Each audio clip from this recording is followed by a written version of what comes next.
Hello dear student, Assalamualaikum. I am Mashuduzaman Karon. Never think of yourself as weak. It can be one of the best percentages in the world. Dear student, আমরা গতদিনে এই উদ্দীপক থেকে এই তথ্য থেকে আমরা একটা প্রশ্ন দেখেছিলাম, অর্থাৎ a vector dot b vector দেখেছিলাম। আজকে আমরা দেখব a vector cross b vector. চলো শুরু করা যাক।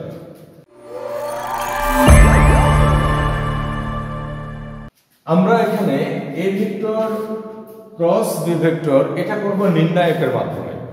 তাহলে দেখো এখানে আমরা কি করব, প্রথমে i cap j cap k cap নেব। এরপর দেখো এখানে কি আছে, a ভেক্টরের 3 4 2, তারপর এখানে b ভেক্টরের জায়গায় 2, তারপর কত -3 6। এটা আমরা নির্ণায়কের মাধ্যমে করব এইভাবে। ডিয়ার স্টুডেন্ট, যখন আমরা i ক্যাপ নিব আমরা খুব ভালোভাবে জানি, এটা খুব সাধারণ বিষয়। নির্ণায়কের মাধ্যমে আমরা গুণন করেছি, নির্ণায়ক করেছি, আমরা জানি। দেখো i যখন নেব তখন এটা বাদ যাবে, এটা বাদ যাবে, ঠিক আছে? তাহলে এর সাথে এর গুণ, তাহলে কত হয় 4 6 24। আমরা খুব ভালোভাবে মনে রাখবো, একটা বজ্র গুণন করার পর অটোমেটিক্যালি একটা মাইনাস চিহ্ন আমাদের এসে যাবে, যেটা সূত্রের মাইনাস। তাহলে আমরা এখানে গুণন করলাম 24 হলো, আমাদের কিন্তু একটা সূত্রের মাইনাস এসে গেছে।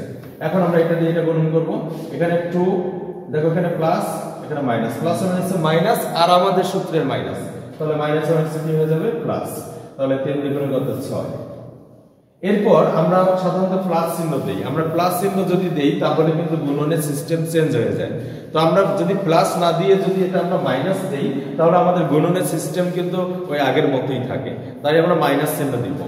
মাইনাস দিলাম, এরপর আমরা জে ক্যাপ নেই, জে ক্যাপ নিলাম, তাহলে জে দিয়ে দেখো এটা বাদ যাবে, এই যে এটা বাদ যাবে, তাহলে থাকতেছে এখানে এটা থাকতেছে এখানে এটা, তাহলে 3 6 18। একটা মাইনাস কিন্তু আমাদের কি এসে গেছে, একটা বজ্র গুণন করার পর একটা মাইনাস থাকে।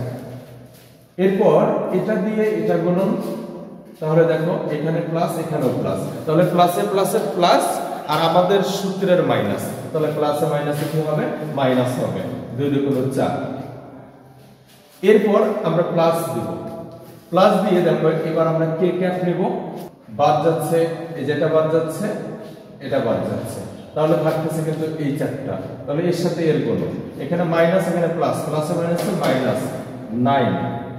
এরপর দেখো এটার সাথে এটা গুণন, এখানে মাইনাস আমরা এখানে পাইলাম -9, একটা বজ্র গুণন করার পর একটা সূত্রের মাইনাস থাকে।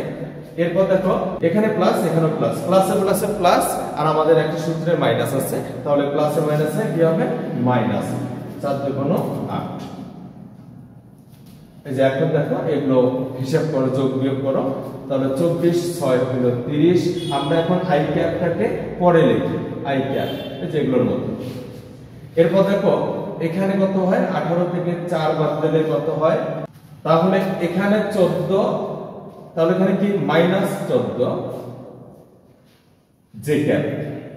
তারপর দেখো এখানে মাইনাস এখানে মাইনাস, তাহলে মাইনাস কত 17, তাহলে -17, এখানে তো প্লাস, প্লাসে মাইনাসে কি মাইনাসই হবে 17 কে ক্যাপ। এই হলো आंसर, এটা হলো ক্রস গুণ, a vector cross b vector. আমরা সাধারণত এর আগে বুঝছিলাম যে ডট গুণ করলেও যা হয় ক্রস গুণ করলেও তা হয়, কিন্তু দেখো এই ডট গুণ এবং ক্রস গুণের মধ্যে কত পার্থক্য এখন আমরা জানতেছি। আশা করি তোমরা বুঝতে পারছো। যদি তোমাদের ভিডিওটি ভালো লেগে থাকে তাহলে তোমরা অবশ্যই আমার পেজটি ফলো এবং চ্যানেলটি সাবস্ক্রাইব করবে এবং সকলকে দেখার সুযোগ করে দেওয়ার জন্য ভিডিওটি শেয়ার করবে। ধন্যবাদ সকলকে।